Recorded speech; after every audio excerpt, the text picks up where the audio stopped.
एकदमै रमणीय दृश्य, एकदमै राम्रो, एकदमै सुन्दर ठाउँमा चाहिँ हामी घुम्नको लागि आइसकेका छौँ। कृपया अन्तिमसम्म हेरिदिनु होला। र यो ठाउँ चाहिँ विशेष गरी यो कोरियाको ठाउँ हो। हाल अहिले हामी चाहिँ कोरियामा कार्यरत छौँ। हामी यसै क्रममा चाहिँ बिदाको दिन हुँदाखेरि चाहिँ हामी चाहिँ घुम्न आएको यो ठाउँ है। एकदमै राम्रो, एकदमै पिसफुल ठाउँ छ है। यति राम्रो छ कि, यति कुल छ कि, फेरि आज मौसमले त्यत्तिकै साथ दिएको छ। मौसम चिसो छ तर घाम लागेको छैन, बादल धुमिरहेको छ, तर एकदमै राम्रो कि, यति कुल छ, पिस छ यो ठाउँ है। मानिसहरू चाहिँ यहाँ प्रायः जस्तो उन्दङ गर्न आउँछन् कि, व्यायाम गर्न आउँछन्। र हामी पनि आज चाहिँ छुट्टी निकालेर हामी चाहिँ घुम्न आइसकेका छौँ। यो ग्राउन्ड देख्नुहुन्छ, यहाँ फुटबल ग्राउन्ड हो।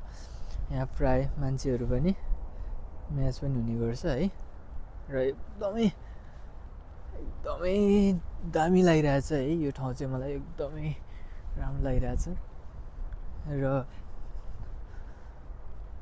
धेरै दिनपछि यसरी घुम्दाखेरि एकदम राम्रो लाग्ने कि। त्यहाँनिर चाहिँ एक्सर्साइजहरू गरिरहेछ मान्छेहरू, अनि यतातिर चाहिँ सबै आफ्नो तालमा हिँडिरहेको छन्। र त्यस ठाउँहरू चाहिँ कोरियामा यस्तो ठाउँ चाहिँ धेरै छ। र हामी चाहिँ प्रायः बिदा मिलाएर चाहिँ यसरी हिँड्ने गर्छौँ। यहाँ चाहिँ राम्रो छ, प्रायः मान्छेहरू यसरी हेरिरहेको हुन्छ, तर मलाई चाहिँ थोरै कस्तो अड फिल हुन्छ। तर केही छैन, अब आफ्नो तरिकाले जिउने हो होइन, आफ्नो तरिकाले हिँड्ने हो। एकदमै राम्रो छ।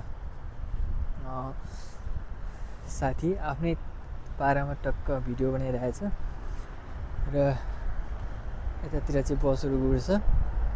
हामी बस्नेबाट चाहिँ आज चाहिँ प्लानै बनाएर यति टाढा आएको छौँ कि हामी है, यसैको लागि।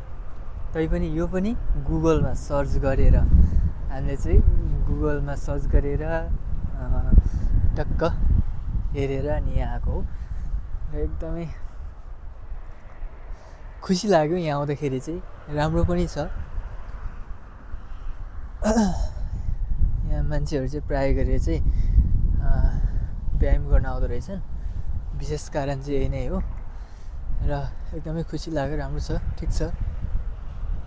आफ्नो तरिकाले जिउने हो, आफ्नै तरिकाले हिँड्ने हो होइन, राम्रो छ। यस्तै भिडियोको लागि चाहिँ मलाई सब्सक्राइब गर्नु होला, फलो गर्नु होला है। धन्यवाद।